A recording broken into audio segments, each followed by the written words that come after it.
and welcome once again to the It Depends podcast. I, as always, am your host. My name's Kevin Goldsmith. I'm a Chief Technology Officer, have been in the industry for over 30 years as a developer and working my way up through the leadership ladder to the C-level. And I wrote a book, and that book was published last year. It's called It Depends, Writing on Technology Leadership, 2012 to 2022. And if this is your first time listening on this podcast, or rather, I should say, on this season of this podcast, we serialize the audiobook. So you get a new chapter every episode. I'm going to jump right in this time and right to the content. There's quite a lot of material here.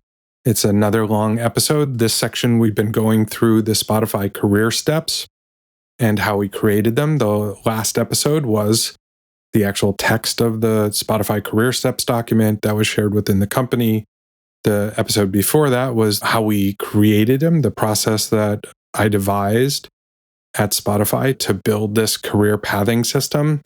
Today's chapter from the book is chapter 34. There's only 2 more chapters after this. We're almost done. And this chapter is called Things We Learned Creating Technology Career Steps. So I originally published this on the Spotify technology blog, and this came out in 2016. So before we get to the actual text, there's hopefully a lot of valuable lessons in there if you are ever in a position where you're creating a career pathing system for your company or your organization. There'll be a few things I want to mention about what happened after this was written at Spotify around career pathing. Also talk about some of the stuff I didn't want to talk about at the time because it was sensitive, and that was 9 years ago. Not so sensitive anymore, but stuff I might have written about or at least thought about writing about, but decided this is not something I want to post on the company's website. So let's start with that.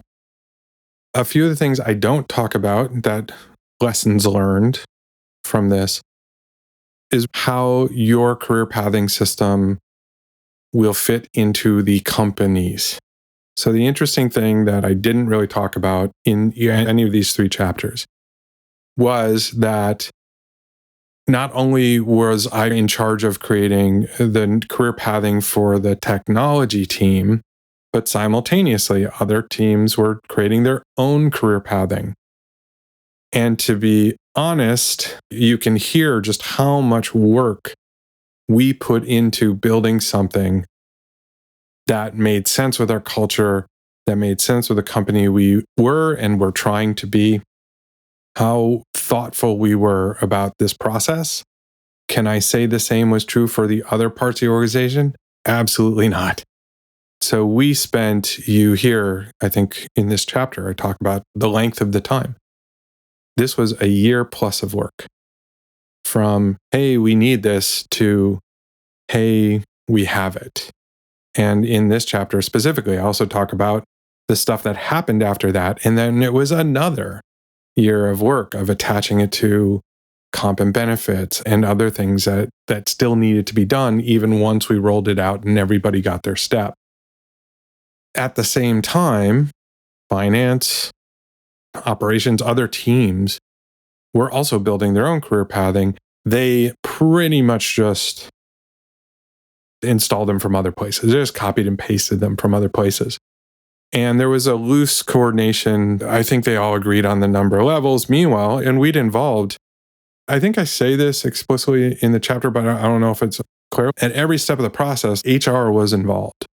So originally, the first person representing HR was Katerina, the head of HR for the company, was involved in a lot of the early discussions. And then obviously she's busy. She moved on. But our HR business partners would be involved in this and through the whole process. At no point were we completely just technology's doing its own thing. We were, but at no point were we shunning what the rest of the company was doing. We honestly weren't talking to them. So by the time we got to the rollout, the rest of the company had already adopted stuff, and they'd more or less, there was a HR business partner for one of the other teams, come from Yahoo, just took Yahoo's career pathing, and just that's what the rest of the company was using. We were using this thing that we devised from scratch that honestly was much more applicable to the company culture than those other things were. And all of a sudden now, everybody else had something that looked pretty similar to each other. I would argue didn't look at all in a way that made sense for a company. And here we were with technology, we were doing something completely different. And I had a conversation with Daniel Ek at a certain point and Katerina, even though she'd been part of this and nominally, one would assume, aware of everything that was going on with it. Members of her team were involved. We were being extremely public and transparent what we were doing. It was no secret. We were communicating all the time. But all of a sudden, I was starting to get pressure from the literal highest points in the company saying, what you have is different than what everybody else has. I said, yeah, but what we have, we spent a lot of time on to make something that made sense for the company. Everybody else just copy and pasted from some other organization. And it's like, well, yeah, but we can't tell. The number of levels are different from what the rest of the company has and whatever. So I had to go to the mat over and over defending this thing that so many people had invested so much time into. And it was honestly a bit disappointing. It certainly gave me a little bit of a whoa kind of experience because I loved this company so much and just how thoughtful the company was about how it did stuff and how much attention was placed on stuff. And one of the things I started to realize is, no, that was the technology organization. The rest of the company, it wasn't that they weren't, it's just not as much. And these conversations were happening not long before I left for nothing to do with this, very much personal reasons, nothing to do with the company. That meant that once who was the leader of this effort, it was put in capable hands after I left. But obviously that pressure was going to continue to be exerted. And they did keep steps for a while. One of the first things they did was they added another step. And I talk about that in this chapter, that we were maybe too conservative on the number of steps. So almost the first thing they did is add a fifth step, which honestly, by the end of it, we realized we probably should have done. But it was good. It was meant that the next group of people taking responsibility for this pathing system, now we're making changes to it and continuing to evolve, which was always the intent. So it's good. I have no qualms with that. But over time, and I've talked to people every once in a while who are still at the company who I know. And yeah, I think at this point, it's pretty much gone. And that's not surprising. When I was at Spotify, we were really a technology-led company. The technology team really was the main, I would argue, main sort of driver of the company and main driver of the company culture. And that gave us the ability to do our own thing in lots of different ways. By the time I left in 2016, the other parts of the company were starting to assert more of the leadership of the company. It's a step of evolution a lot of companies go through. When I worked at Microsoft and Bill Gates was in charge, we were a technology-led company. Technology team, engineering drove a lot of the stuff going on in the company. When Ballmer took over, guess what? The other parts of the company kind of asserted control because their leader was now in charge and he believed in that. So we went from being like an engineering-driven company to, from what I saw from where I was in the organization, a program management-led company. Spotify today, as the rest of the company took more of the leadership, it went from being a software company to a media company, which is the way they talked about it internally. Okay, the technology culture that was really dominant became less so, and the rest of the company culture asserted more dominance. It's still a cool place to work from my friends that are there. It's a very different place, and that's okay. That's what happens at companies generally as they grow and as they evolve. But that meant that stuff like this career pathing, which was so critical, as I talked about, to reinforcing the culture, if that career pathing is now no longer aligned with the culture, yeah, it's going to change. And it's very different than it was at that time. Does that mean it wasn't successful? No, it was very successful. from a zero, like we have nothing, to a now we have something, I think it was amazingly successful. Not everyone loved it. No one would. There were 800 developers who had had no career paths, and all of a sudden they did. I'm sure there's lots of people who will tell you Step sucked, but most of the people really did appreciate it. And we worked really hard to make it that way and to involve and make people part of the discussion and part of these things that would control their growth at the company. If you're at Spotify today and you're involved in the career pathing and you're hearing something different than what makes sense to you today and how things work, yeah, please drop me a line, contact@itdependsbook.net. And I'd love to have you on to talk about this after we finish all the chapters, which is pretty soon now. The question I get pretty frequently since these got published and when I talk to other leaders at other companies, or when I give a talk, or when through my consulting work or whatever, just other CTOs I meet, I get a question of, would you do this again this way? And the answer is sort of. So after I left Spotify, I was CTO at Avo. We created career pathing there because what we had been copy pasted, didn't make a lot of sense. People weren't happy with it. When I was CTO at Anaconda, did the same thing. At DistroKid, we've been working on a new one there as well. So have done that many places. And there are absolute things that I learned through this process that I continue to use, I thought worked very well, and so I can continue to do them. One is, so I was in charge of that career pathing effort. It was delegated to me, and I haven't driven it myself since. I drove it at Spotify. Every other company I've been at since, I'm delegated because it's a tremendous opportunity for an emerging leader, a future CTO, to go through this process. I learned so much through this process. I support, I help, but I don't do it. So that's one important lesson. If you are a CTO and you feel very comfortable with this, delegate it. Give it to a director or a VP that works for you. If you are a director or VP and you're interested in this stuff, you want to develop, absolutely ask.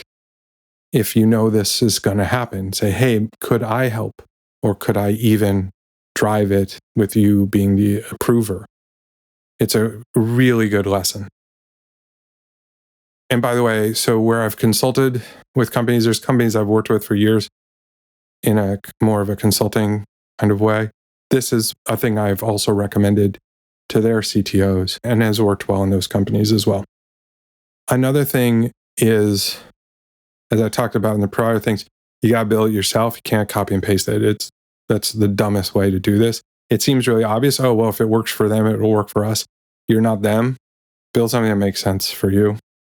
Another thing that definitely still do every time, a draft will be created or a RFC, request for comment document, and the organization gets the opportunity to weigh in. Now, I haven't done this for an organization as large as the one I did at Spotify. This required not only a big town hall with the entire organization, like several hundred people, but also like a listening tour. I went to all the different Spotify offices, sat down with groups of people, and just made sure everyone understood it. There was a lot of work, culture change work. It is culture change work, and you treat it like a culture change project. But giving the organization the ability to comment about it, to tell you what they don't like about it, doesn't mean you have to incorporate every criticism or make every change that's suggested, but it means you need to be listening. And so that way people feel less like this was imposed upon them and more that they know they at least had a say. I talk about the simulation exercise we did in this, and that was really valuable. So definitely, if you're doing something like this, figure out what you intellectually expect the distribution to be, and then do a non-binding test run and see if you get the distribution you expect. It also forces every person involved in making decisions using this rubric to actually make decisions using it. And it also brings up a ton of questions when people actually try to apply it. That simulation step worked really well. And that simulation step is literally, what do we expect the distribution to be at every level, given what we think about the organization or what we think the organization should be? Okay, every people manager in the organization, look at the rubric, think hard, and then give what you would guess the level or the step in this case the person's going to be on, report those all back, and then let's see if we get the distribution we expected. In the Spotify case, we did, but again, it was only 4 steps, so it was pretty easy. You heard we waited on comp, and that was a big mistake. Rather, we didn't wait. We weren't waiting on comp, again, because HR was involved. Like, someone from HR was involved every step of the way. I mistakenly assumed comp and benefits was aware of the process and was participating. And that was a mistake because they weren't. I thought HRIS, because HR was involved, I expected HRIS would be involved. HRIS actually reported to technology, so they knew this was coming because they were all going to be part of it. They didn't know, they weren't prepared for this. The comp and benefits team wasn't prepared for this. I expected, because these organizations were involved, that they would be preparing for it. They did not. It added a ton of time into the process. So make sure, if you're in charge of this, make sure all those parts of those organizations that have to incorporate this are part of it. The other piece that I wish I had done more of, and it's easy, especially in a large company with lots of different offices. And I thought, as I said, we were being very transparent. But also, as I said earlier, the rest of the company was doing their own thing, and it didn't align to us. And probably should have thought about that. Honestly, that is different to how I do it now. How I've done it since is make sure that what we're doing is vaguely aligned to what the rest of the company is doing. Every department is going to have their own ladder with their own expectations at each step. What I've done since Spotify is, no, we have the same number of levels as everybody else. And the relative expectations are very similar at each level. The specifics are very different. Technology is very different than finance, very different than marketing, very different than sales. But the idea is, if I'm a level 5 salesperson and I'm a level 5 technology person, we should have roughly the same level of professional maturity. We should be able to handle roughly the same amount of responsibilities in our area of expertise. We should be pretty similar, so just exactly in the same way that a director in one department should be pretty equivalent to a director in another department. They may manage different numbers of people. One may manage 50 people, the other may not manage any people. But if the company needs something, you should theoretically be able to put either one of these people in charge of it, and they should handle it just fine. One thing I've done since then is make sure that we are not out of bounds or out of whack with what the rest of the company is doing. I absolutely learned that from this experience at Spotify. It is something different that I do. And when I talk to others, it's one of the things I ask people to check on. People also ask, hey, where's the leadership ladder in here? Because the leadership levels were so already well defined, even if they weren't in the same kind of format as this ladder document, that was left as an exercise to be done later. I don't know if it actually ever was, so I can't really talk to it. That is also something I absolutely make sure is always done now. I think we didn't think it was going to be a big deal. It turned out to be a bigger deal. Just the fact that we didn't have it meant people thought that the leadership was doing one thing for them and we had something else. And that wasn't fair. So now I make sure when you do the IC pathing, you do the leadership pathing at the same time. So that's another thing I learned from this. So those are some of the lessons I bring now to these exercises. I haven't been in a position where I'm creating something from scratch again around a career ladder, except when I've helped other companies do it. Every company I've joined has had something in place. Often I wouldn't replace it unless it didn't make any sense. So that's the lessons I learned. Then the things I take every time I go through a similar process of creating a career pathing system at any company I'm either directly involved in or supporting through my consultancy.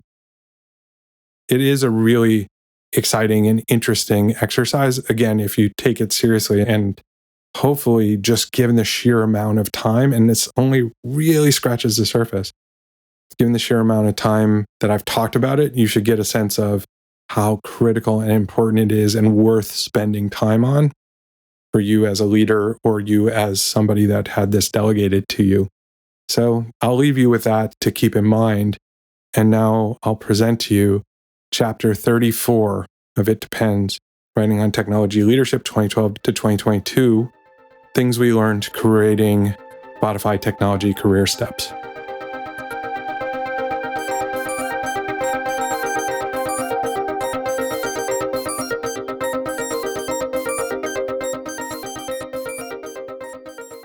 Things We Learned Creating Technology Career Steps, originally published on February 22nd, 2016. The launch to the organization. We launched the Request for Comments RFC version of Career Steps at a special town hall for Spotify's entire technology department in December of 2014. Leading up to the town hall, we'd done several reviews of earlier iterations with increasingly larger groups from the organization, and we'd given training in steps and conversations around steps for every manager in technology. We left plenty of time for questions in the presentation, which was good. We prompted people to read the document, ask questions in the document via a mailing list or Slack channel that we set up, or ask their manager. In retrospect, we should have followed up with some more opportunities to talk to our working group face-to-face. Most of the organization would have been reading the document for the first time after the town hall, and some had only read earlier drafts. The relationship between steps and compensation. One area was still incomplete when we launched steps, and this incompleteness was an issue that challenged us for a long time. The vague area was the connection between your step and your salary. We had asserted that there was a connection, but when we launched the framework, our compensation and benefits team had not finished reviewing how this would work. We knew the generalities, but not the details. This lack of clarity left us in a very challenging situation since we had given steps a critical connection to the individuals in the organization, but we couldn't yet explain it. We knew that there needed to be a connection between steps and compensation. Suppose we were saying that steps embodied what we valued from the members of our organization, but the salary of those members was determined entirely separately. In that case, we essentially contradicted ourselves and undercut the framework's effectiveness. The lack of clarity around compensation created tension in adopting steps with some individuals in the organization. Unfortunately, the connection between salary and step wasn't resolved until nearly a year later. This meant that the first salary review after launching steps couldn't use the framework. This was a failure on one level, but it was also positive in some ways. Since steps was very new, having people get a step and immediately have it affect their salary might have led to many bad feelings. By delaying the tie to compensation, people had time to adjust to the system and potentially change their step before their first salary review. Our inability to talk concretely about steps and salary also created misperceptions about how this would work. We had to spend much effort working through these only to have them reappear in mail threads and discussions repeatedly. The most present misconception was that the only way to change your salary was by changing your step. This naturally caused much concern that was difficult to dispel until the compensation and benefits team had completed their work. Our C&B team did a stellar job of creating a fair and very progressive system that allowed good overlap in salary ranges between the steps and a lot of headroom. Since that has been completed, we hopefully have put many of the concerns to rest, especially as we are now using steps as part of our current salary review.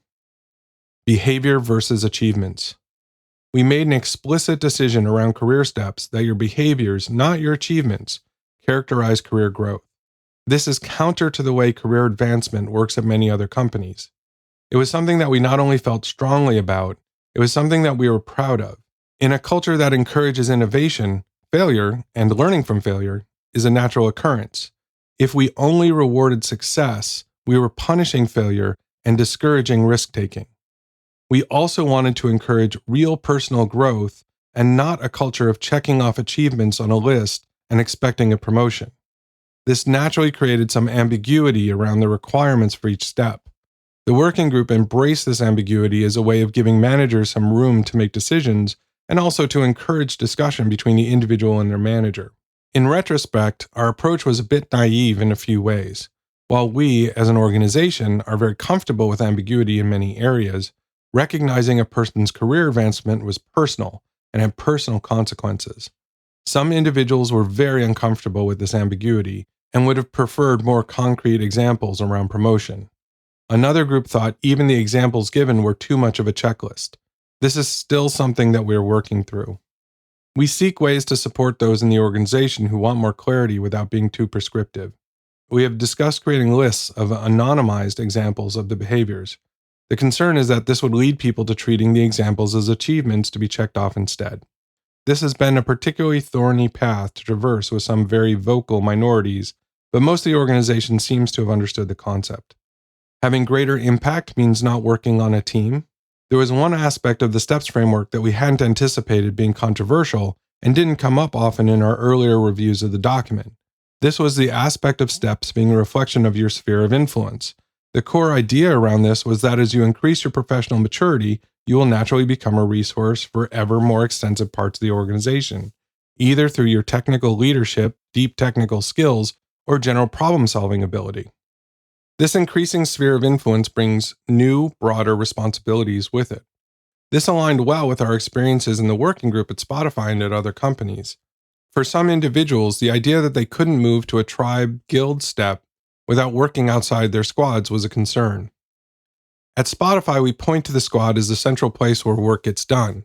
It is at the top of our inverted servant leadership hierarchy. The question we repeatedly heard was, why couldn't someone just be better at what they do and get promoted for doing the same role if they were adding value to their team? I think this was a case where we could have presented the reasoning for this decision in a better way in the document. Not enough chances for advancement? When deciding on the number of steps to create, we decided to keep the number relatively small. The thought was that it was easier to add more than it was to remove some. 4 steps is not many changes in a potentially 40-plus year career. The expectation was that people would potentially stay at a step for a very long time. This was very discouraging for some people who felt like they would never be promoted in their Spotify career. Here we missed the understanding that a segment of our organization wanted the opportunity for recognition of increasing advancement. We had not been doing this before in any respect, so we hadn't considered that it was something that a group desired. We were wrong about that, and with steps, we weren't giving that group enough opportunity to get it. This problem was a significant oversight since we knew that part of what encouraged people to make career changes to management or the product team was this lack of recognition. As a result, recognition is an active discussion area for successive iterations of the framework. Assigning steps. After the town hall presentation introducing steps, we gave people some time to respond to the RFC version of the document and feedback to the working group. In January, we started the process of making sure every individual contributor in the technology organization had a step. Initially, we left the process up to each tribe. This was a mistake. The tribes needed more guidance on how to make this process work. Luckily, at Spotify, we are quite good at figuring these things out and sharing good ideas. The infrastructure and operations tribe came up with the suggestion that each individual should use the steps document to make a self-assessment of which step they should be on, then have a discussion with their manager about where they agreed and disagreed. This was quickly adopted as a good process across most of the organization. Once every chapter lead completed these discussions within each tribe, the tribe would meet to ensure that each manager was assigning steps to their employees similarly. Functional managers in different parts of the organization also met to do a similar exercise. These synchronizations helped ensure that we were fair and consistent across the entire organization. Before the steps for individuals were finalized, the tribe leads and CTO met to go over all the recommendations for the tribe, guild, and tech company steps. This served 2 very valuable purposes. It assured consistency across the entire organization for the individuals on these steps, It also made the senior technical leadership aware of who these individuals were and what their managers thought they contributed to the organization. The process of assigning steps to individuals was completed in March, but we also had a problem here. Adding steps into our HR systems was a more significant challenge than our HRIS team had anticipated. So the steps were assigned in the spring but weren't readily visible to employees, their managers, or HR until the fall. This also meant we had difficulties tracking which teams were behind in submitting steps for their employees. We couldn't quickly run reports to see how steps were distributed as well. Once we finally worked it out, we found we were missing a lot of data. Some employees had never been assigned a step. Some employees had transitioned between teams or roles, and their step hadn't been communicated. Steps hadn't been integrated into the onboarding process, so many new employees had never gotten their step. There were a bunch of other issues as well. These had to be rectified before we could do our salary review. The lack of visibility also contributed to an out-of-sight, out-of-mind issue where some people or managers didn't do much with the framework after the initial discussion. In retrospect, the working group should have taken ownership of this until issues with the HR system were handled. Unfortunately, there was some poor communication around the timeline for the fixes, and we thought that the problem was solved. Positive results. Once the STEPS framework was launched, we started getting strong positive feedback from the organization, in addition to the concerns noted above. Many of our line managers, chapter leads, were previously individual contributors. They especially appreciated having a structure to help frame personal development discussions. Also, many individuals told us how good it was to have some structure and understanding about how to grow at Spotify. The working group collected feedback in multiple ways, including interviewing employees in different offices.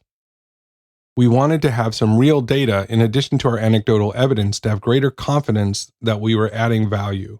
Some robust supporting data came from our yearly Great Place to Work survey, where in the technology organization, the Management Makes Its Expectations Clear measurement increased by 4 percentage points year over year, and the I am offered training or development to further myself professionally measurement increased by 6 percentage points. Several things could have impacted these measurements, but we had a reasonable belief that steps had a part in these increases. While we had started our effort with the desire to be data-driven as we went to measure our impact, it was clear that we were not as rigorous as we should have been. We should have started the entire effort with some qualitative numbers on how the organization felt about the support they had for personal development driven by a survey or poll. This would have given us better metrics to measure ourselves against and would help us guide further iterations. This is something the working group is actively pursuing. Loss of focus. Once the steps were assigned, the working group started moving into a less active phase. There was a strong sense of accomplishment, but also weariness. From meeting twice a week and working on the document in between the meetings, meeting with individuals and teams to discuss steps, training the managers, launching the effort, and supporting the initial rollout, there had been a tremendous amount of work done. However, this wasn't anyone's main job. We were all moonlighting to do this. Also, during this time, many of us were involved in a large project demanding our focus. It felt like we had completed our mission and it was time to move on to new things. Unfortunately, we were wrong. In this post-launch phase, we made some of our biggest mistakes. We'd launched the framework, but our support for it was largely put on hold. We hadn't established the necessary structures to train new employees in steps. We stopped sending updates and communicating about what was happening around steps. This led to many questions and confusion in the organization around what was going on with the effort. Eventually, we realized our error. At that point, we had to do some cleanup and rebuilding work to get the program back on track. Luckily, the HRIS team had done their thing during this time, as had comp and benefits. We also had our first steps-enabled salary review to do. We were also very fortunate that parts of the organization had started to embrace steps and were using it in several ways to support individual growth through structured training and formal or informal mentoring. These other efforts helped keep steps from being forgotten by the technology team. The working group had been inactive too long at this point. Most of the members had new commitments. For a time, we continued moving the effort forward with the participation we had, but it was clear that we needed to move into a new phase, which would require a new group. Current status. Currently, the working group is reforming with new members. The current members are engaged with our human resources team on training in steps for managers and employees. We've also started working on the next iteration of steps, addressing some lessons learned and feedback received now that the technology team has been living with the framework for a while. The new group will have a few members from the first version, which will give some continuity to the effort and provide some history, but the rest of the group will be new, which should inject some new ideas and approaches to the work. The leadership of the technology organization has been doing a lot to support the framework. We are actively giving more responsibility and opportunities to our tribe, guild, STEP employees, and we are also looking to grow our squad, chapter STEP employees to the next step if that interests them. We've had several promotions between steps during the year, which is a serious measure of validation. That would be a significant issue if people weren't moving between steps. Additionally, in my organization, 2 managers who were also highly skilled technologists moved back to being individual contributors. They were excited by the possibility of being technical leaders without being people managers. Many tribes are now considering their tribe, guild, STEP people as incremental members of their squads, so that when they are helping outside their squad, they don't adversely affect the ability of the squad to get its work done. Lessons. We learned many lessons in the creation of steps. If there's one thing I think was paramount, it was that this ended up being a lot more like culture change than we expected it to be. We thought we were creating something to support or reinforce our company culture. In fact, we were specifying something where there had been only people's conceptions before. So while we feel that we did create something generally well aligned and supportive of the Spotify culture, it was still a change for many individuals in the organization. If we had realized that, we would have treated the rollout more like a culture change effort and used more of those techniques in our rollout plans. Another major lesson I didn't capture above was that we didn't have our long-term support plan in place. We did put together a plan around supporting the effort, but we created that plan after the launch of Steps. As mentioned above, the working group was tired from getting the framework to that point.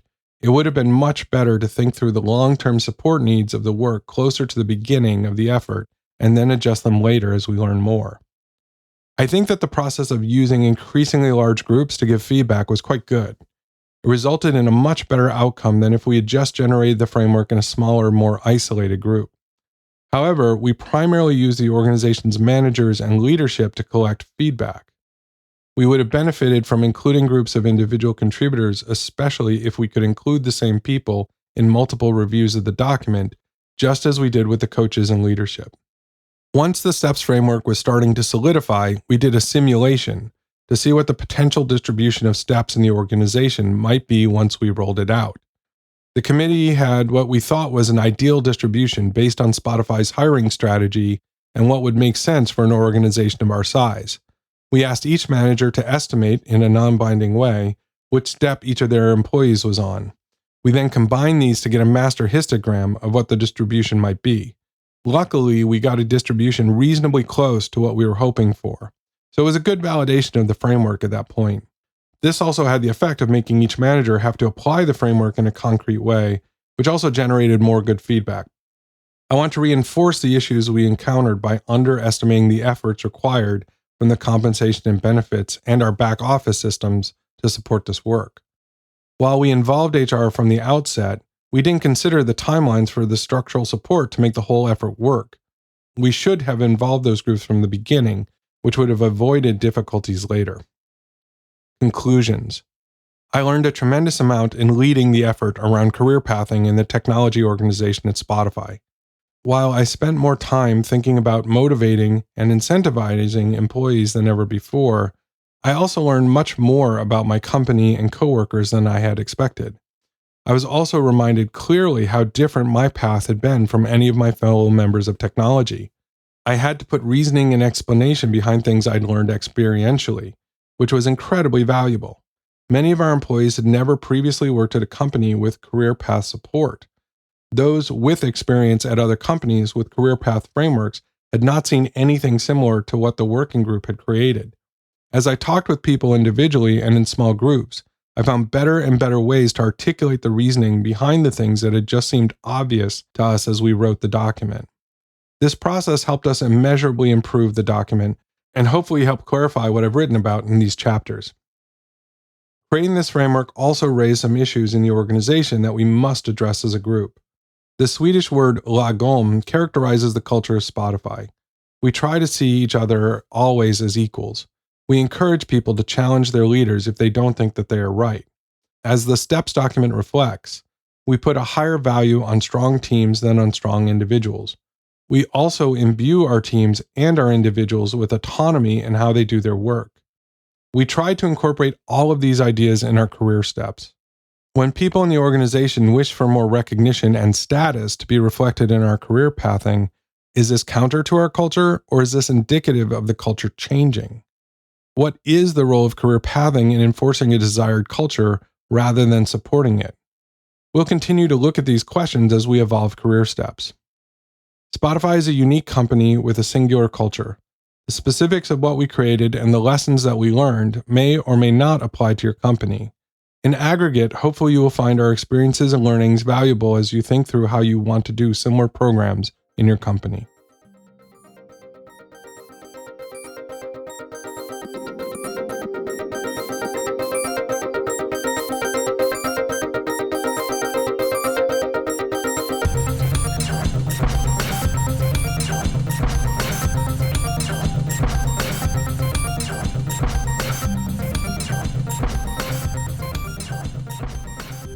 Once again, I hope you found value in that chapter and value in the podcast. If you do, please rate, like, share. Very much appreciate that. If you haven't had a chance to do the survey, it's linked in the show notes. It's also linked from itdependsbook.net. That website has all the information you may need about the book. It also links not only to this podcast, but also links to the newsletter. The newsletter, for those of you who aren't aware, is actually serializing the text of the book. It serializes it in a different order than the podcast does. There's only a few more newsletters till we're done with that season of the newsletter, just like we're almost done with this season of the podcast. Both will continue once we finish the book. But I'm still looking for more input, more questions. We're going to do a couple Q&A episodes after we finish the book. Next episode, I got a surprise for you all that I'm really excited about. Been editing on it for a while. It's something a little bit different. Hopefully you enjoy. You have one day, if you're getting this on the 30th. There's a sale going on right now on the book to celebrate the 1-year anniversary of its publication. You can go to itdependsbook.net, scroll all the way to the bottom. There's a link to Ingram Spark, the company that actually manufactures the book. And the book is currently on sale at price. So zero profit for me, but wanted to get more copies out, wanted to be able to buy it, celebrate the 1-year anniversary. So put it on sale at cost. Several people bought it that way. Very much appreciate it. You have one day. It ends at the end of March 31st. So after that, it just goes back to normal price. And actually, it's probably will be a little bit less, but you won't be able to buy it from Ingram Spark. You go back to buying it from Barnes & Noble or Amazon or bookshop.org, wherever you get it from. So I will see you next week in the newsletter. I will see you in 2 weeks back here on the podcast. Have a great week.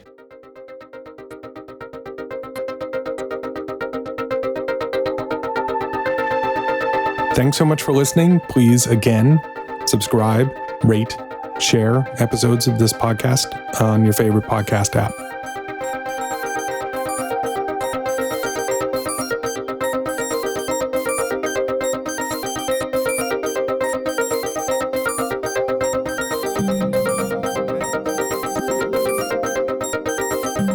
Thank you for Answers to April for the music used in this podcast. To hear more from Answers to April, visit answerstoapril.com.